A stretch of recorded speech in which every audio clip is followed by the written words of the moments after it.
موضوع الدرس في فضيلة التهجد وأحكام التهجد سورة المزمل تفسير ابن كثير. الحمد لله رب العالمين والصلاة والسلام على أشرف الأنبياء وسيد المرسلين سيدنا محمد وعلى آله وأصحابه أجمعين.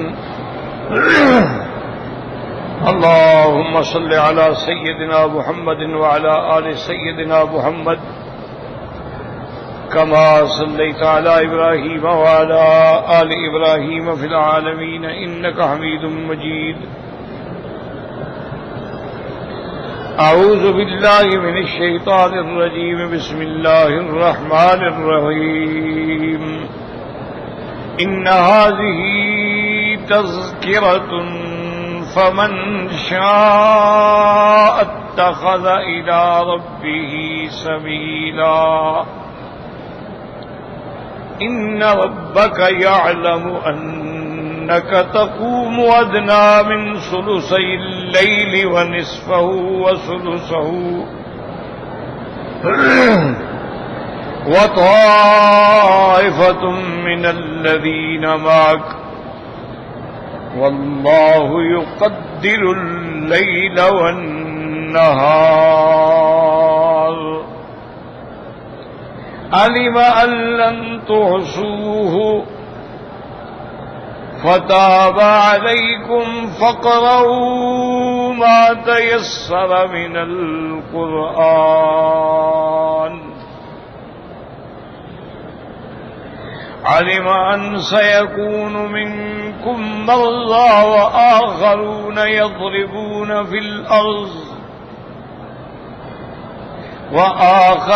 يضربون في الأرض يبتغون من فضل الله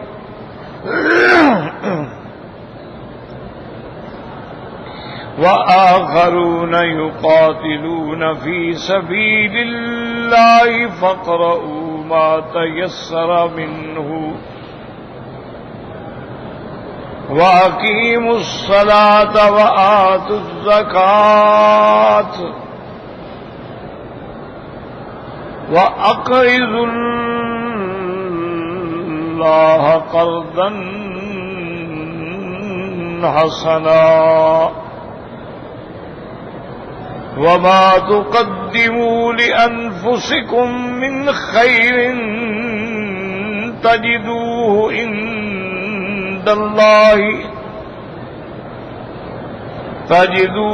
عند الله هو خيرا وأعظم أجرا واستغفروا الله إن الله غفور رحيم.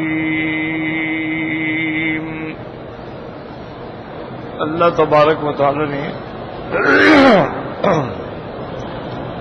کلام مقدس کی ان آیات مبارکہ میں صلاۃ التہجد کے بارے میں ارشاد فرمایا کہ پہلے اللہ نے تہجد فرض فرما دی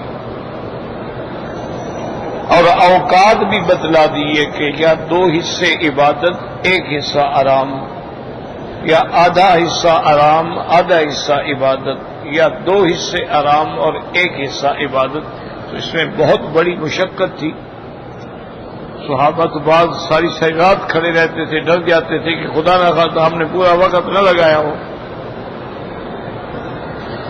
تو اب اللہ تبارک و تعالی نے 1 سال کے بعد تقریباً احکام فرما کے فرضیت جو تھی تہجد کی اس کو ختم فرما دیا کہ اب تہجد فرض نہیں. اب تہجد کی جو حیثیت ہے وہ ایک نفل کی حیثیت نافلہ ہے.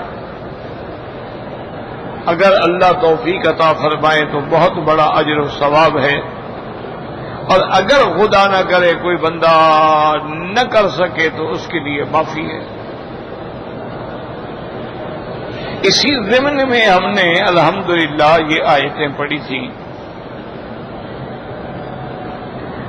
اللہ فرماتے ہیں عالم ان سیکون منکم مرضی، عالم ماضی کا صیغہ نہیں، اللہ تو پہلے سے یہ بات جانتے ہیں۔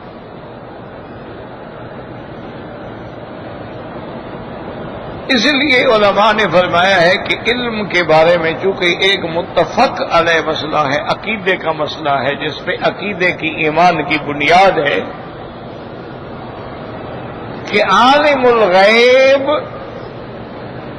اور عالم ما کان وما یکون وما هو کائن الی یوم القیامت، یہ صرف اللہ کی صفت ہے۔ اللہ کے سوا کوئی عالم الغیب نہیں۔ اللہ اپنے انبیاء کو، اپنے اولیاء کو بعض غیب کے بارے میں خبر دے دیتے ہیں، ظاہر فرما دیتے ہیں، لیکن اس کو علم غیب نہیں کہا جاتا۔ علم غیب الگ بات ہے، اظہار علی الغیب، اخبار عن الغیب، اطلاع علی الغیب، انباء عن الغیب، یہ الگ بات ہے کہ کسی غیب کے بارے میں اللہ نے خبر دے دی۔ اس طرح تو سارے قرآن میں کتنا غیب ہے۔ اب حضرت آدم علیہ السلام کا قصہ ہے، حضور پاک نے تو نہیں دیکھا نا، تو غیب ہے۔ نوح علیہ السلام کا قصہ ہے، اسی طرح صالح علیہ السلام کا قصہ ہے، موسیٰ علیہ السلام کے واقعات ہیں، یعقوب و یوسف علیہ السلام کے واقعات ہیں، حضور پاک نے تو نہیں دیکھے۔ یہ سب غیب تھا جس کا اللہ نے خبر دی۔ اسی لیے قرآن میں علم کے بارے میں جتنے ہی صیغے ہیں نا، مثلا عالم الغیب، اسی طرح فرمایا واللہ علیم بذات الصدور، اسی طرح فرمایا یعلم خائنۃ الاعین وما تخفی الصدور،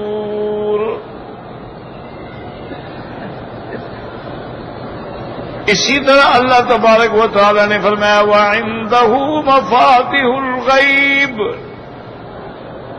لا يعلمها الا هو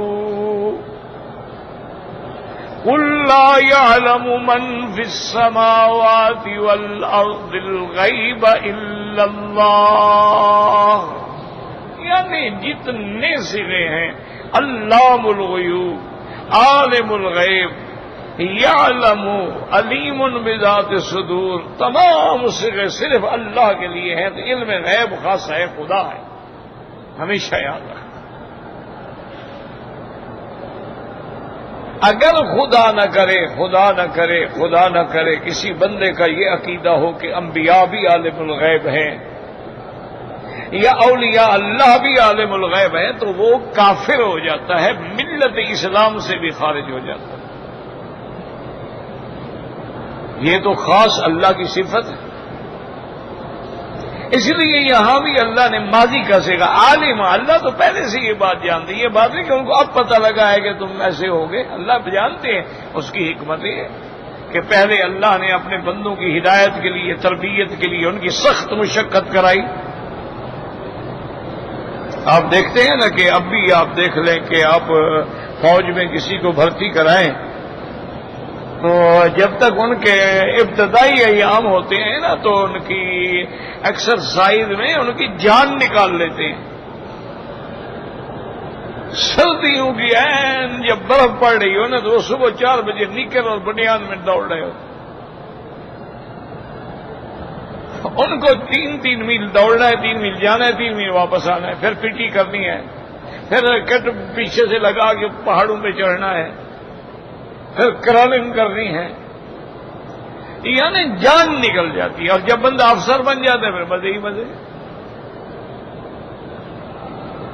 پھر تو وہ دوسروں کو آرڈر دیتا ہے نا۔ رگڑا اس وقت تک ہے کہ جب تک آدمی کانسٹیبل ہے، جوان ہے، اس کے بعد ایسا ایسا بڑھتا گیا، لیفٹیننٹ بن گیا، میجر بن گیا، بریگیڈیئر بن گیا، اور آرام ہوتا گیا۔ تو اس لیے اللہ پاک باطنی اصلاح کے لیے بھی پہلے رگڑے والا حکم دیا کہ ساری رات کھڑے رہو، 2/3 رات کھڑے رہو، آدھی رات کھڑے رہو۔ اب جب تربیت مکمل ہو گئی اور حضور کے ساتھ صحابہ بھی اس بھٹی سے نکل کے کندن بن گئے، عین کھڑے ہو گئے، کٹھالیوں میں ڈالا گیا، جیسے سونے کو کٹھالی میں ڈالا جاتا ہے نا جی، تیزاب میں ڈالا جاتا ہے، آگ پہ رکھا جاتا ہے، اب خالص سونا نکل آتا ہے۔ تو صحابہ جو ہے نا، یاد رکھو یہ ایمان کا خالص سونا ہے، جن میں کوئی کھوٹ ووٹ نہیں۔ تیرے سنارے تو پھر بھی ہو سکتا ہے غلطی کر بیٹھے، اللہ تو غلطی سے پاک ہے۔ جیسے یہاں فرمایا نا عالم، اسی طرح فرمایا تھا فعلم ما فی قلوبہم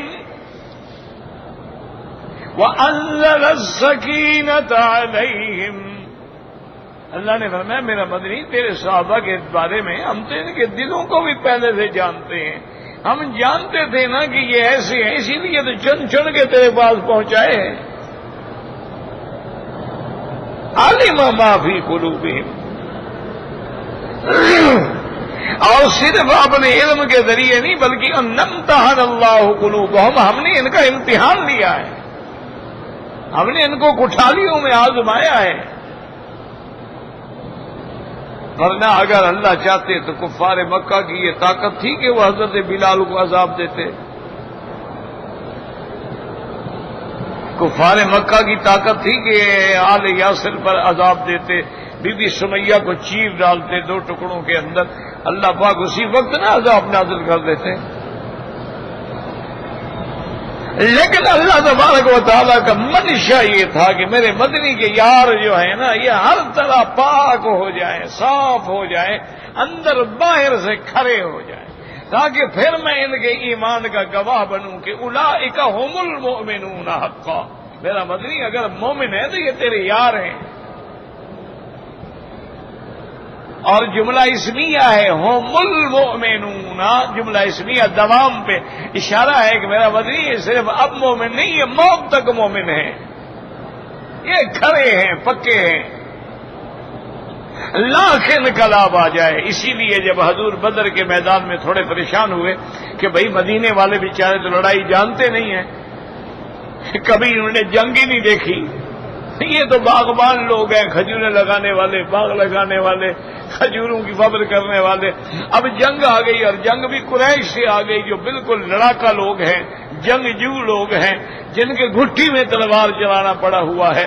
حضور تھوڑا گھبرائے، حضرت سعد کو پتہ لگا کہ حضور ہماری وجہ سے پریشان ہیں، تو وہ حاضر خدمت ہوئے، سلام کیا اور کہنے لگا کہ یا رسول اللہ صلی اللہ علیہ وسلم، ہمیں پتہ لگا ہے کہ آپ ہماری وجہ سے پریشان ہیں، لسنا اصحاب موسیٰ، میرا مدنی ہم موسیٰ علیہ السلام کے ساتھی نہیں ہیں جو چھوڑ جائیں گے، ہم تو آپ کے آگے بھی کٹیں گے، پیچھے بھی کٹیں گے، دائیں بھی کٹیں گے، بائیں بھی کٹیں گے، ہماری لاشوں سے گزر کر تو دشمن آ سکتا ہے، پہلے نہیں آ سکتا آپ کی طرف۔ کہا یا رسول اللہ لسنا اصحاب موسیٰ، ہم اصحاب موسیٰ ہیں؟ کہہ دیں گے کہ اذهب انت وربك فقاتلا، جاؤ تمہارا رب جانے تم جانو، نحن اصحاب محمد صلی اللہ علیہ وسلم۔ تو اس لیے ہمیشہ یاد رکھیں کہ یہاں ماضی اللہ جانتے ہیں، لیکن اس کی حکمت ہے، اللہ تہجد فرض ہی نہ کرتے، اس کی مرضی ہے، اللہ فرض فرما دیتے، پہلے دن کہہ دیتے بھی تھوڑی سی پڑھ لیا کرو، لیکن جوں جوں تربیت سے گزرتے گئے تو پھر رحمت آتی گئی۔ اس لیے فرمایا عالمان سیکون منکم مرضی وآخرون یضربون فی الارض یبتغون من فضل اللہ وآخرون یقاتلون فی سبیل اللہ فقرؤوا ما تیسر منہ۔ اللہ جانتے ہیں کہ تم میں بیمار ہوں گے اور ایسے بھی ہوں گے جو سفر کر رہے ہوں گے، یضربون فی الارض کا معنی سفر کرنا، یبتغون من فضل اللہ تجارت کے لیے، رزق کمانے کے لیے، وآخرون يقاتلون في سبيل الله، اور میرا مدنی کچھ ایسے ہوں گے جو اللہ کے راستے میں جنگ لڑ رہے ہوں گے، قتال کر رہے ہوں گے، تو ان سب کے لیے، بیمار کے لیے، مسافر کے لیے، مجاہد کے لیے دن میں تلوار چلانا اور رات کو تہجد پڑھنا بڑا مشکل ہوتا ہے۔ اس لیے اب ہم حکم دیتے ہیں کہ فَقْرَؤُوا مَا تَيَسَّرَ مِنْهُ، جتنی دیر تم سے ہو سکے اتنی دیر کھڑے ہو کے تہجد پڑھ لیا کرو، اللہ پاک تمہیں وہی اجر عطا فرمائیں گے۔ اور اس میں یہ معنی بھی سمجھو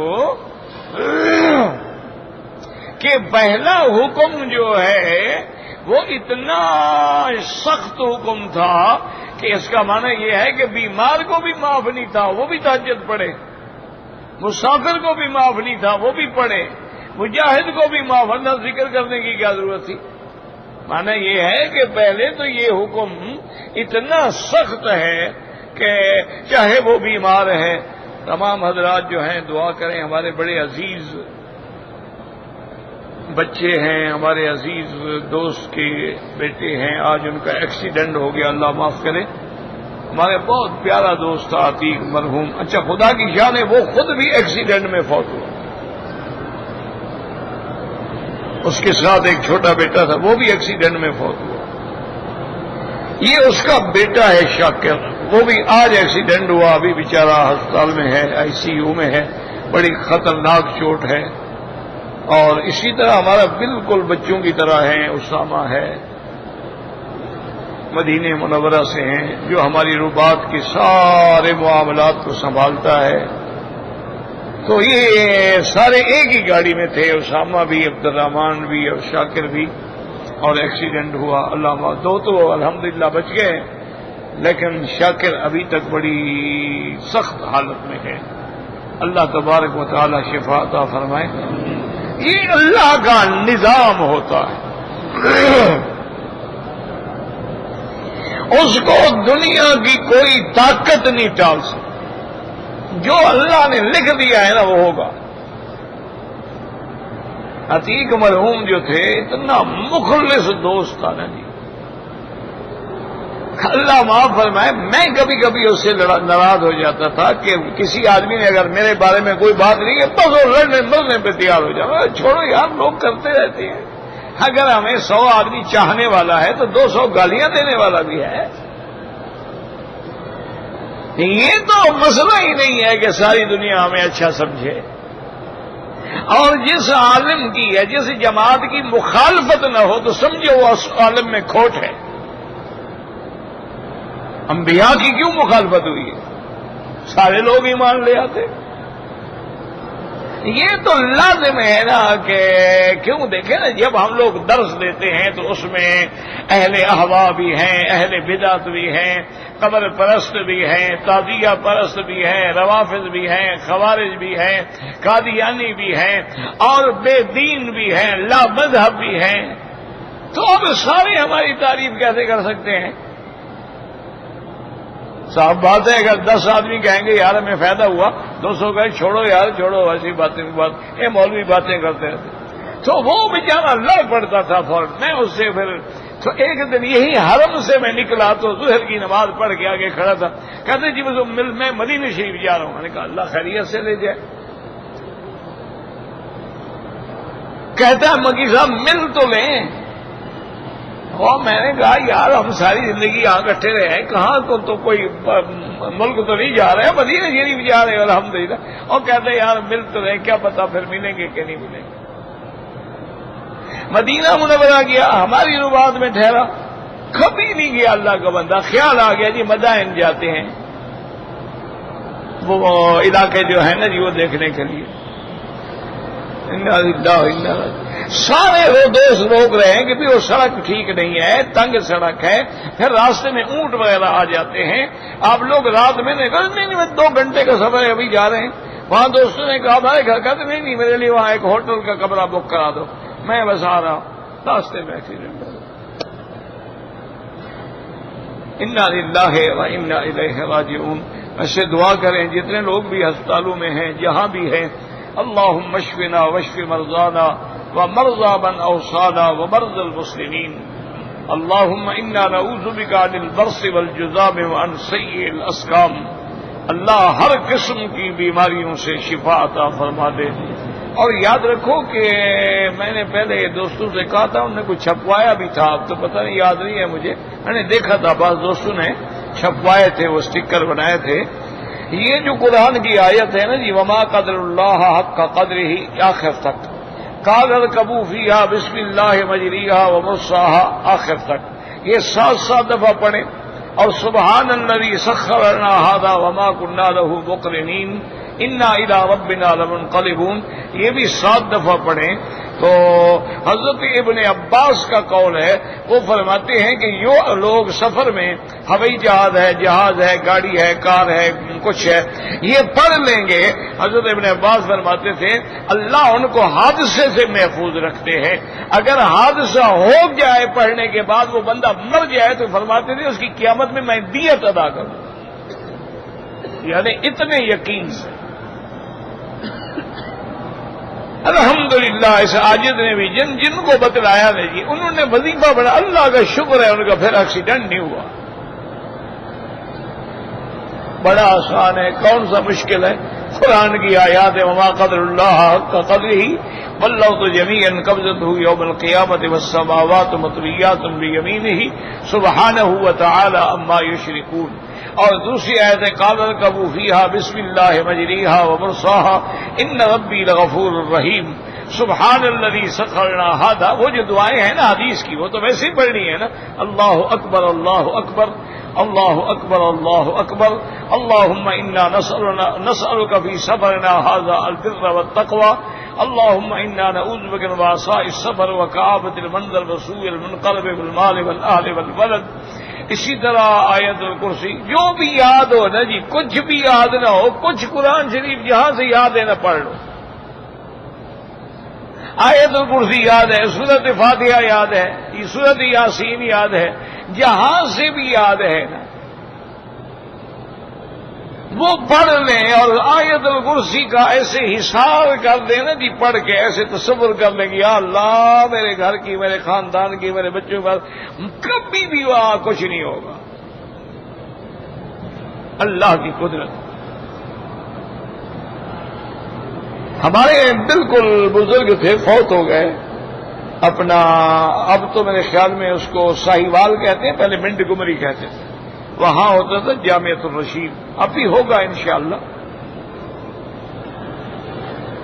تو وہاں جو شیخ الحدیث تھے نا جی، اتنی ایک چھوٹی سی صندوقچی ہوتی تھی، چھوٹی سی صندوق ٹین کی، اور اس کی ایک چھوٹی سی تالی ہوتی تھی، یوں کرو تو ٹوٹ جائے، اس میں سارے لنگر کے پیسے رکھے رہتے تھے، جو چندہ آتا روز کا وہ بھی اسی میں ہوتا تھا، اور جو پہلے کا تھا وہ بھی اسی میں ہوتا تھا، اور سب وہ مال اسی میں ہوتا تھا۔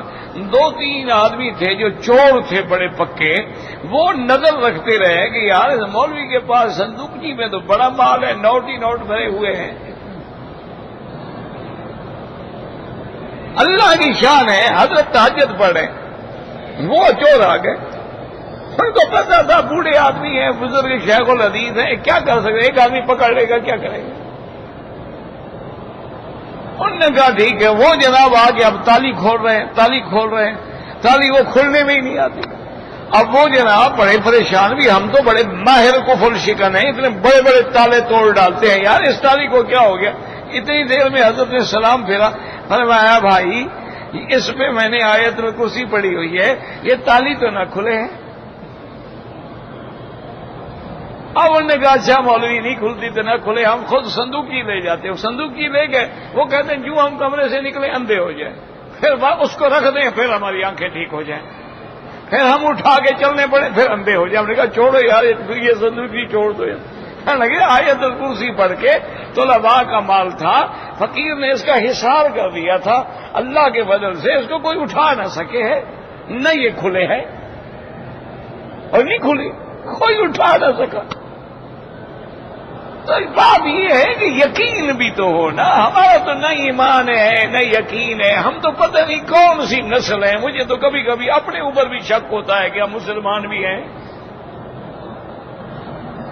عالم ہونا تو بڑی بات ہے, مجھے تو یہ ڈر ہوتا ہے کہ ہم مسلمان بھی ہیں. لوگوں کو ہم بتلاتے ہیں اور خود اپنا ایمان نہیں ہوتا. لوگوں کو ہم بتلاتے ہیں اور لوگوں کے پاس جا کے ہم چندے مانگتے ہیں. اللہ کے بندے تیرے ذمے ہے. والد صاحب رحمت اللہ علیہ کے اس دور میں 300 350 طالب تھا, کوئی کمرے ہی نہیں تھے اور مانگی ہوئی روٹی آتی تھی. مسجدوں میں طالب سوتے تھے.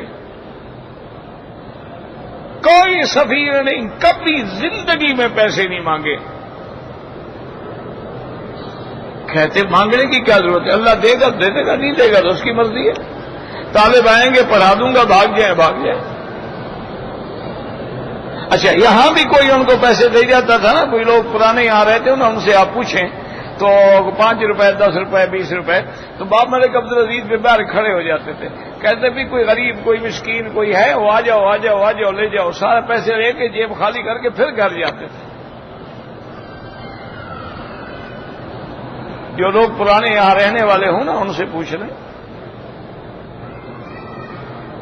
بادشاہ نے دعوت دی, اس کی دعوت کے پیچھے لکھا کہ میں جس بادشاہ کے دروازے پہ آیا ہوں اس کو چھوڑ کے تیرے پاس آنے کی اجازت نہیں ہے. لوگوں نے کہا حضرت یہ کیا کر دیا؟ انہوں نے کہا یار نکال دیں گے. میں نے وہاں جا کر بھی بخاری شریف پڑھانی ہے, وہاں میں نے کون سا ڈاکہ مارنا ہے. جب تک اللہ نے رکھا ہے پڑھائیں گے, نکال دیں گے. وہ ایمان کہاں سے لے آئیں, وہ تقوی کہاں سے لے آئیں, وہ رزق حلال کہاں سے لے آئیں. کہتے تھے طالب جو ہے یہ میرے مدنی پاک کا مہمان ہے, حدیث رسول پڑھنے آئے, اس کو اگر ہم نے حرام کھلا دیا تو قیامت میں ہم خدا کو کیا جواب دیں گے کہ میرے نبی کی حدیث پڑھنے کے لیے تیرے پاس آیا اور تم نے اس کو حرام کھلایا. سرمایہ داروں کا پیسہ کھلایا, جن کے پیسے میں سود ہے, جن کے پیسے میں ربا ہے, جن کے پیسے میں جوا ہے, جن کے پیسے میں سٹا ہے, جن کے پیسے میں سب بلائیں ملی ہوئی ہے.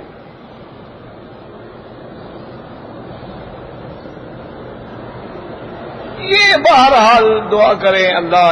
تو اس لیے یہ علم جو ہے وہ صفت خدا ہے, ہمیشہ یاد رکھو, اپنے عقیدے صاف کرو. بعض لوگ کہتے ہیں نہیں جی نہیں, ہم تو اللہ کو عالم الغیب سمجھتے ہیں. بھئی اللہ کو عالم الغیب سمجھتے ہو تو یہاں کھڑے ہو کہ یا معین الدین اجمیری یا عبد القادر جیلانی یہ کیوں پکار رہے ہو؟ اگر وہ کچھ نہیں جانتے, تمہاری پکار نہیں سنتے, کیوں پکار رہے ہو؟ مانا ہے تمہارا عقیدہ ہے کہ پیر جانتا ہے, سنتا ہے, میری فریاد سن رہا ہے. یہی جب عقیدہ آیا تو کفر آ گیا.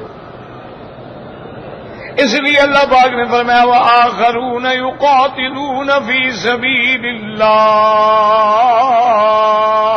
فَاقْرَؤُوا مَا تَيَسَّرَ مِنْهُ. یاد رکھیں یہ لفظ قرآن اسی صورت میں ان آیات میں 2 دفعہ آیا ہے. پہلے کیا آیا ہے؟ وَاللَّهُ يُقَدِّرُ اللَّيْلَ وَالنَّهَارَ عَلِمَ أَن لَّن تُحْصُوهُ فَتَابَ عَلَيْكُمْ فَاقْرَؤُوا مَا تَيَسَّرَ مِنَ الْقُرْآنِ. اور یہاں آیا فَاقْرَؤُوا مَا تَيَسَّرَ مِنْهُ. ان دونوں میں پھر کیا فرق ہے؟ اس لیے علماء فرماتی ہیں فرق ہے. وہاں قرآن کے بارے میں ہے کہ اب لمبی لمبی صورتیں پڑھنے کی ضرورت نہیں, جتنی پڑھ سکتے ہو پڑھ لو. اور یہ وقت کے بارے میں ہے کہ اب آدھی رات جاگنا ضروری نہیں, جتنا جاگ سکتے ہو جاگ لو. لہذا دونوں آیتوں میں فرق ہے. فَاقْرَؤُوا مَا تَيَسَّرَ مِنَ الْقُرْآنِ. اور یہاں پر میں فَاقْرَؤُوا مَا تَيَسَّرَ مِنْهُ, یعنی رات کو کھڑے ہو جاؤ اور جتنی وقت کھڑے ہو سکتے ہو, جتنی دیر کھڑے ہو کے تہجد پڑھ سکتے ہو پڑھ لو. وَأَقِيمُوا الصَّلَاةَ وَآتُوا الزَّكَاةَ وَأَقْرِضُوا اللَّهَ قَرْضًا حسنا. اللہ پاک نے فرمایا نمازیں قائم کرو.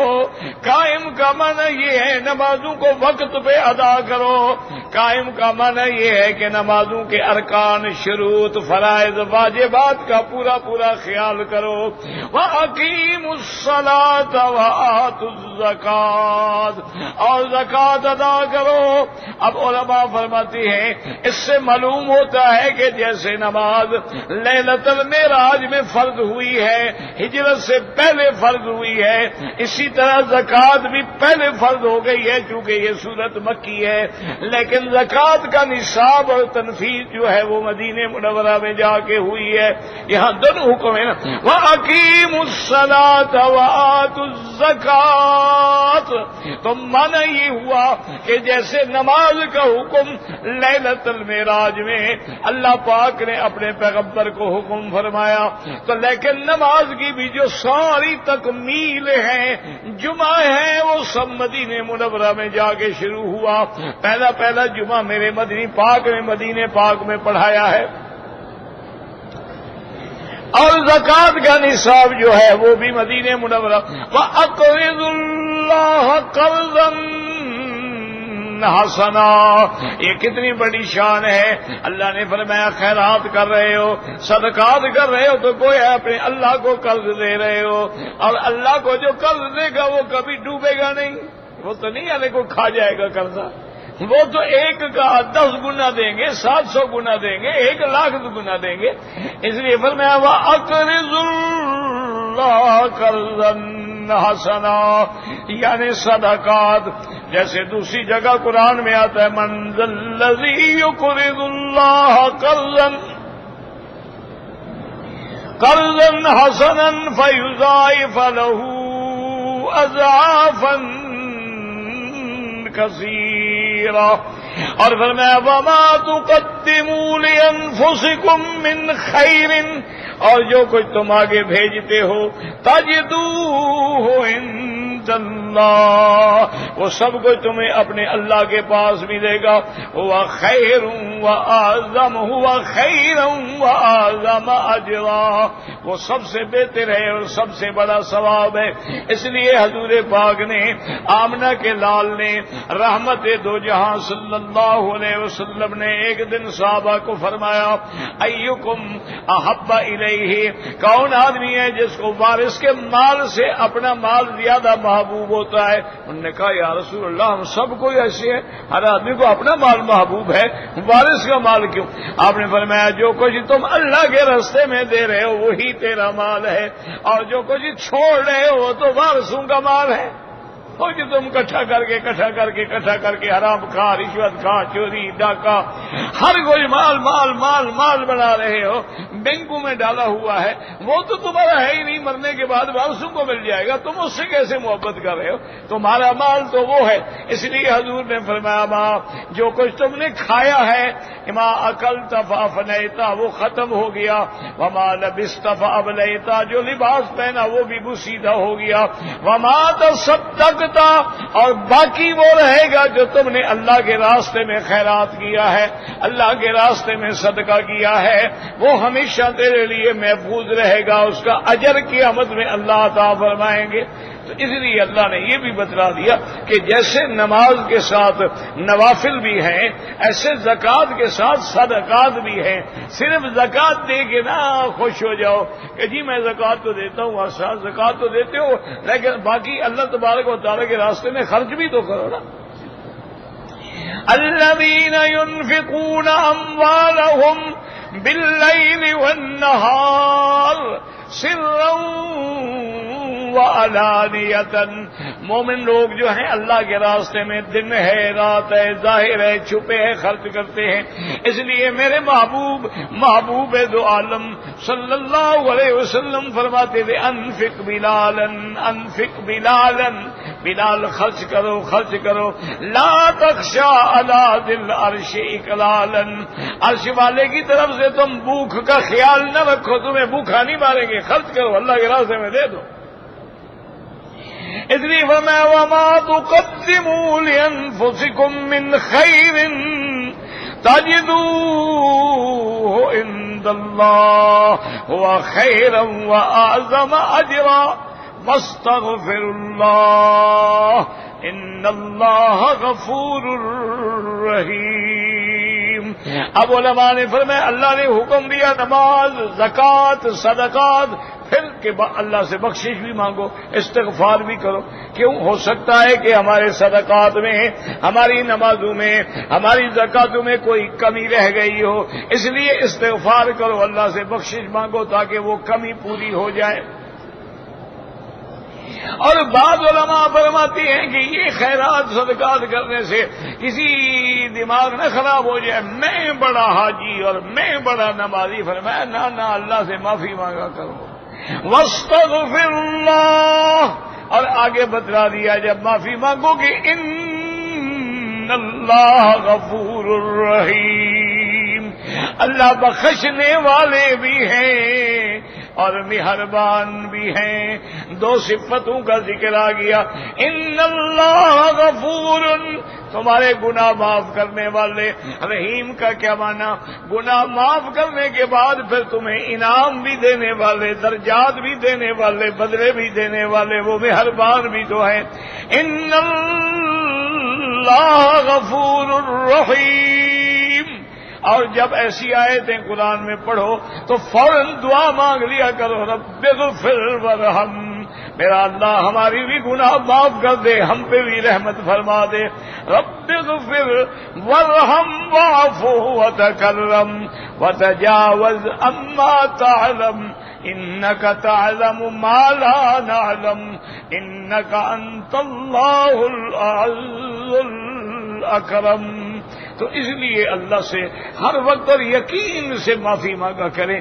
جیسے بزرگوں نے لکھا ہے، ایک اللہ کے ولی دعا مانگ رہے تھے، کہنے لگے میرا مولا اگر آپ بخش دیں، ساری مخلوق کے گناہ معاف کر دیں، تو کیا آپ کی رحمت میں کوئی کمی آ جائے گی؟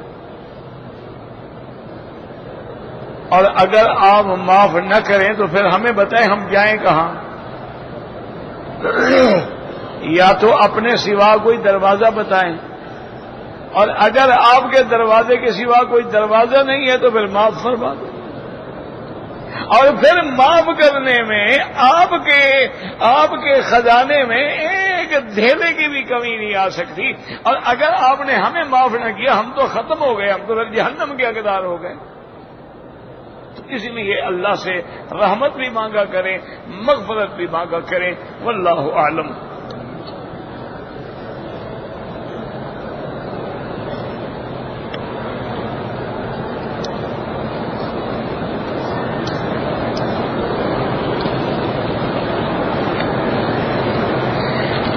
میرے بھائی گزارش یہ ہے کہ مکے میں رہنے والے، جدے میں رہنے والے، بارہ میں رہنے والے، جیلوانہ میں رہنے والے، شرائع میں رہنے والے، یہ سارے جو میقات کے اندر ہیں ان کا حج مفرد ہے. اور جب حج کا وقت آئے گا احرام باندھو، 2 رکعت پڑھو، لبیک بحجۃ لبیک اللہم لبیک پڑھتے ہوئے اپنے گھر میں احرام باندھو گے جہاں تمہارا گھر ہے. کوئی ضروری نہیں ہے کہ بندہ حرم شریف میں آ کے احرام باندھے، یہ کوئی ضروری. ہاں اگر نماز پہ آئے ہو احرام بھی اپنا یہاں نماز کے بعد نیت کر لو، کوئی بات نہیں، افضل ہے، ثواب ہے. لیکن اپنے گھر سے احرام باندھو گے. احرام باندھ کے کچھ بھی نہیں کرنا، سیدھے مینا چلے جاؤ. مینا جانے کے بعد عرفات، پھر مزدلفہ، پھر 10 کو مینا آ کے کنکری مارو، سر مڈاؤ، احرام کھول دو، تمہارے احرام ختم ہو گیا. تمہیں بکری دینے کی بھی ضرورت نہیں. حج افراد والے کے لیے کوئی حج کی بکری ضروری نہیں ہوتی. ایک ہوتی ہے قربانی. مثلا جو ہمارے ملک میں ہے، پاکستان میں، بنگلہ دیش میں، ہندوستان میں جو مسلمان ہیں وہ قربانی کریں گے کہ نہیں کریں گے؟ وہ قربانی الگ چیز ہے، حج کی بکری الگ چیز ہے. اچھا کچھ لوگ امیر آدمی ہیں، سب کچھ ہے، مکے میں رہتے، حج نہیں کرتے، وہ بھی قربانی کریں گے. اضحیہ الگ چیز ہے، ہدی تمتع اور ہدی قران جو ہے وہ الگ چیز ہے. کہتے جی کہ تفسیر کی کتابیں جو ہیں بعض اوقات کرسی کے نیچے رکھی ہوتی ہیں، تو یہ بیٹھنے والے خیال کریں اب یہ تو نہیں وہ کہاں لے جائیں، انہوں نے اسی لیے تو کھانا بنایا ہے کہ کتاب ہو تاکہ آدمی اٹھا لے فوراً، تم نہ بیٹھو۔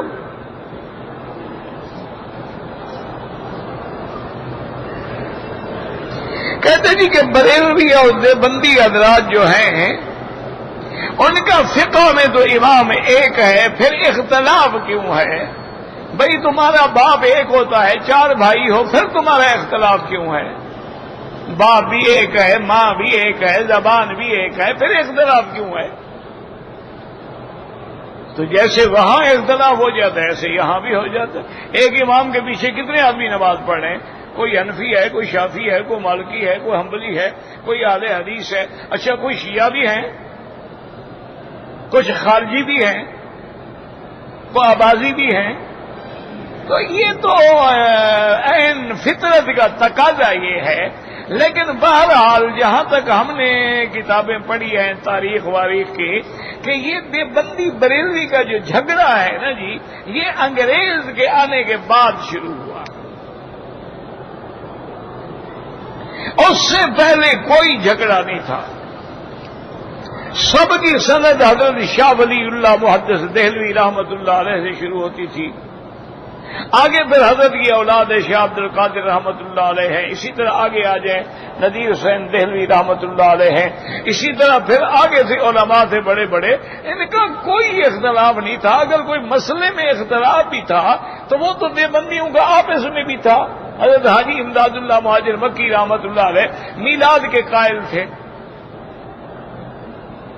لیکن ان کے مرید ہیں، بیعت ہیں ان سے، حضرت گنگوہی رحمت اللہ علیہ مخالف تھے۔ حضرت تھانوی رحمت اللہ علیہ جو ہے میلاد کے قائل تھے، اور حضرت گنگوہی کے شاگرد ہیں۔ اپنے استاد سے اتنی بڑی بحث ہے اس علم میلاد، مسئلہ میلاد پہ، تذکرۃ الرشید کھول کے آپ پڑھیں، آپ حیران ہو جائیں گے۔ آخر میں حضرت تھانوی نے اعتراف کیا اور کہا حضرت مجھے مسئلہ سمجھ آ گیا ہے کہ میلاد بدعت ہے، اب میں بھی نہیں کروں گا۔ تو یہ علمی اختلاف تو آپس میں بھی ہو جاتے ہیں، لیکن یہ جو مسجدوں میں جنگ اور ایک دوسرے کو کافر کہنا اور جہاد کے خلاف فتوے دینا اور انگریزوں کے حق میں سپاس نامے پڑھنے، یہ سارا انگریزوں کے آنے کے بعد انہوں نے مولویوں کو خریدا، انہوں نے گھر گھر میں لڑائی کروا دی کہ یہ لوگ لڑتے رہیں، مرتے رہیں، ایک دوسرے کو قتل کرتے رہیں اور ہم آرام سے سکون سے بیٹھے رہیں، چونکہ دونوں طرف مرنے والا تو مسلمان ہی ہے نا۔ یہ جھگڑے ان کے آنے کے بعد ہوئے ہیں، پہلے علمی اختلاف تھا، جھگڑا کوئی نہیں تھا، لڑائی کوئی نہیں تھی، سر پھٹول کوئی نہیں تھا، ایک دوسرے کے خلاف فتوے نہیں چھپتے تھے، اور نہ انعام رکھے جاتے تھے کہ یہ فلاں مسئلہ ثابت کرو، 10,000 انعام نے کہا، 1 لاکھ انعام نے کہا، 2 لاکھ دیا بھی یا کسی نے کچھ بھی نہیں آج تک، یعنی وہ بھی جھوٹے وعدے۔ تو یہ بہرحال اللہ ہدایت دے، اور کیا کہہ سکتے۔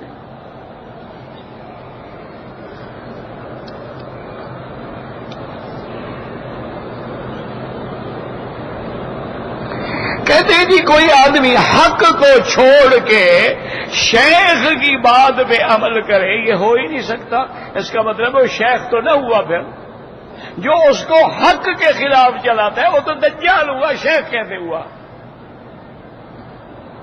شیخ کا تو معنی ہی یہ ہوتا ہے نا کہ اپنے مریدوں کو حق پہ چلائے، ارشاد کرے، مرشد ہے، راستہ دکھلائے۔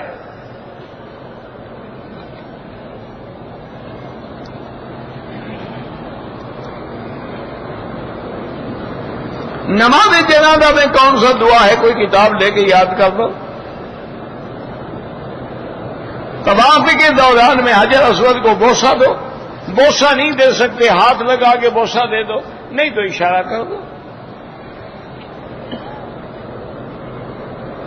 اذان مغرب کے بعد اگر کسی نے مغرب کی نماز سے پہلے 2 رکعت طواف کے پڑھ لیے، کوئی حرج نہیں، ٹھیک ہے، بالکل ادا ہو جائیں گے۔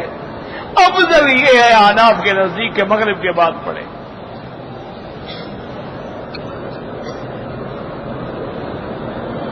اگر تہجد کی نماز میں قرآن یاد نہیں ہے، قرآن دیکھ کے پڑھ رہا ہے، نفل ہے، پڑھ سکتا ہے۔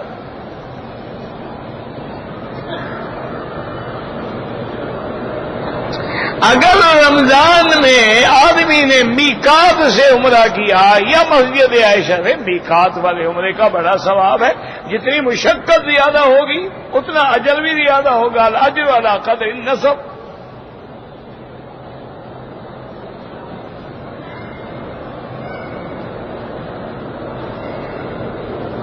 میں اگر صرف زیارت کے لیے مدینہ منورہ جاؤں، واپسی پہ عمرہ ضروری ہے، کوئی کام تو ہے نہیں تمہیں۔ کام میں تو علماء نے گنجائش لکھی ہے کہ کوئی ڈپٹی والا ہے، ملازم ہے، کام ہے، کسی کو لانا ہے، لے جانا ہے، وہ نہ کرے تو دم نہیں ہوگا، ورنہ افضل یہ ہے کہ وہ بھی کرے۔ اور تم تو جا ہی زیارت کے لیے رہے ہو تو پھر عمرہ ضروری کرو۔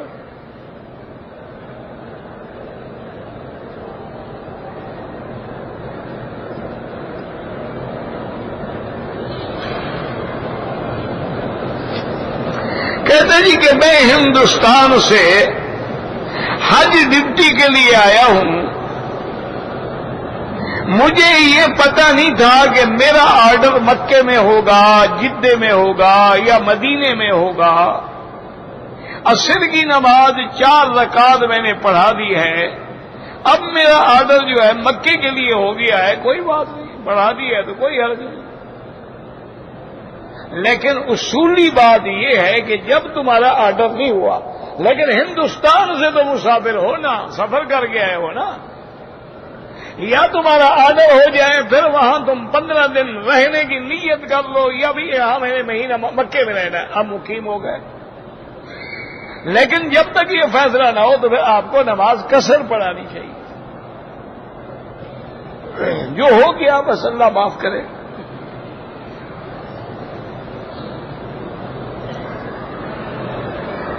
مدینہ منورہ گئے، اگر آپ نے عمرہ نہیں کیا تو عمرہ کریں، پھر نہیں کریں گے دم پڑے گی۔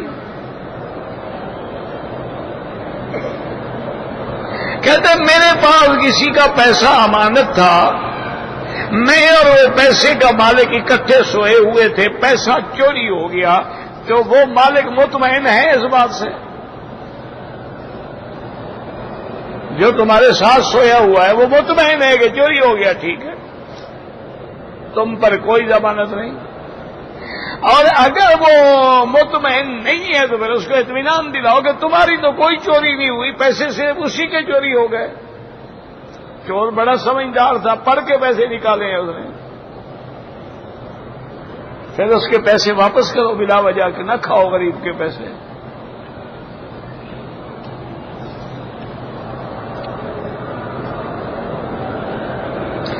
میں نے اپنے والد کی طرف سے حج بدل کرنا ہے، بالکل کریں، والد کی طرف سے یا والدہ کی طرف سے بہت بڑا ثواب ہے۔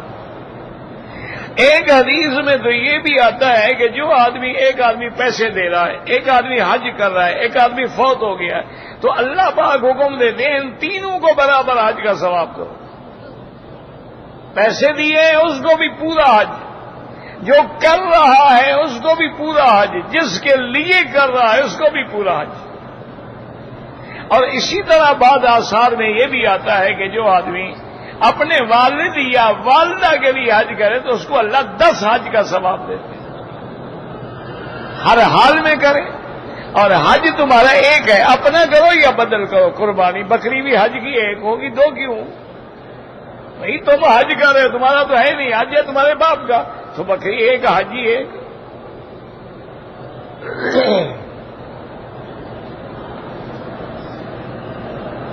جو شخص زندہ ہیں ان کے لیے کوئی طواف نہیں، اپنے لیے کرو، ان کے لیے دعا کرو۔ حرم کی حدود جو ہے میرا بھائی وہ مختلف ہیں۔ مثلا ادھر سے تنعیم ہے جس کو مسجد عائشہ کہتے ہیں، وہاں حد حرم ہے۔ آپ جدے جا رہے ہیں، راستے میں ایک چوکی آتی ہے شمیسی جس کو کہتے ہیں، وہ حد حرم ہے۔ آپ اگر یہاں شرائع کے راستے میں جائیں تو جرانہ کے قریب حد حرم ہے۔ آپ اگر مینا عرفات جائیں تو عرفات سے پہلے حد حرم ہے۔ تو ہر طرف سے حد حرم کے علامات موجود ہیں، اور یہ سارا اللہ کا حرم ہے، اور یہ سارا مسجد الحرام ہے، اس سب میں اللہ کی رحمت سے 1 کا لاکھ ملتا ہے۔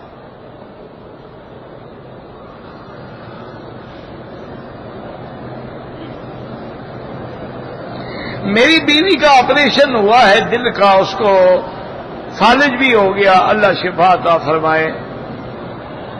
بھئی انسان عاجز ہے، کیا کر سکتا ہے؟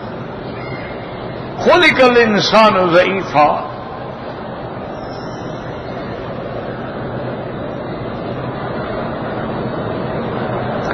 ایک آدمی ریاض سے پچھلے سال حج پہ آیا تھا، وہ بیمار ہو گیا، حج سے پہلے احرام کھول دیا، دم اس نے ادا کر دیا، لیکن اس سال اس پر حج کرنا لازم ہے، کیونکہ وہ حج کی نیت کر چکا تھا۔ اچھا مسئلہ بھی سمجھ لو اچھی طرح، مثلا ایک آدمی نے حج کی نیت کر لی، جدے سے آ رہا ہے، کہیں سے آ رہا ہے، ابھی وہ بیچارہ راستے میں ہے کہ بیمار ہو گیا یا ایسی کوئی بات، تو اس کے لیے حکم یہ ہے کہ اس کو عمرے کے ارکان بنا کے پورے کر لے، حج پہ نہیں جا سکتا۔ اگر وہ بھی نہیں کر سکتا تو صاف بات ہے کہ پھر احرام کھول دے گا، دم دے گا، اور اگلے سال حج بدل کرے گا، اس کے بدلے جو اس نے چھوڑا ہے۔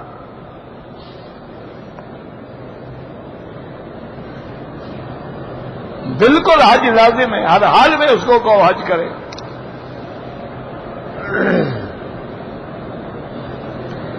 عبدالستار صاحب جو بھی بیمار ہیں اللہ سب کو شفاء کاملہ عطا فرمائے۔ اللہم صلی علی سیدنا محمد وعلی آل سیدنا محمد کما صلیت علی ابراہیم وعلی آل ابراہیم فی العالمین انک حمید مجید۔ اللہم مذہب الباس رب الناس اشف انت الشافی لا شفاء الا شفاؤک شفاؤک لا یغادر سقما۔ اسأل اللہ العظیم رب العرش العظیم ان یشفینا۔ اللہم اشفنا واشف مرضانا ومرضى من اوصانا واستوصانا ومرضى المسلمین۔ اللہم اشف مرضانا ومرضى المسلمین۔ اللہم انا نعوذ بک عن البرص والجذام وعن سیء الاسقام۔ اللہم اشفنا واشف مرضانا وارحم موتانا واستجب دعاءنا ولا تخیب رجاءنا برحمتک یا ارحم الراحمین۔ اللہم اصلح اولادنا واولاد المسلمین۔ اللہم اصلح شبابنا وشباب المسلمین۔ اللہم اصلح بناتنا وبنات المسلمین۔ اللہم اصلح نیاتنا ونیات المسلمین۔ اللہم اصلح ذریاتنا وذریات المسلمین۔ یا اللہ بیماروں کو شفا عطا فرما، یا اللہ بیماروں کو شفا عطا فرما، یا اللہ ہماری ظاہری باطنی روحانی جسمانی نفسانی سب بیماریاں دور فرما۔ یا الہ العالمین بے حیاؤں کو حیا عطا فرما، بے دینوں کو دین عطا فرما، بے اولادوں کو اولاد عطا فرما، جن کی اولادیں ہیں ان کو صالح بنا، بے روزگاروں کو روزگار عطا فرما، قرض داروں کے قرض عطا فرما، جن کا رزق تنگ ہے ان کے رزق میں برکتیں عطا فرما۔ یا اللہ ہمیں مانگنا بھی نہیں آتا بغیر مانگے عطا فرما، یا اللہ ہمیں مانگنا بھی نہیں آتا بغیر مانگے عطا فرما۔ یا اللہ مسلمان کشمیر میں ہیں، عراق میں ہیں، فلسطین میں ہیں، برما میں ہیں، ہند میں ہیں، پاکستان میں ہیں، گجرات میں ہیں، یا اللہ مسلمان اراکان میں ہیں، بنگلہ دیش میں ہیں، جس ملک میں ہیں ان کی جان مال آبرو عزت کی حفاظت فرما۔ یا اللہ عالم اسلام کی حفاظت فرما، یا اللہ مسلمانوں کی حفاظت فرما، یا اللہ اس بلد الامین کو قیامت تک ہر فتنے سے محفوظ فرما۔ ربنا آتنا فی الدنیا حسنۃ وفی الآخرۃ حسنۃ وقنا عذاب النار۔ سبحان ربک رب العزۃ عما یصفون وسلام علی المرسلین والحمد للہ رب العالمین وصلی اللہ تعالی علی خیر خلقہ سیدنا محمد وعلی آلہ وصحبہ اجمعین۔ اللهم صل على سيدنا محمد وعلى آل سيدنا محمد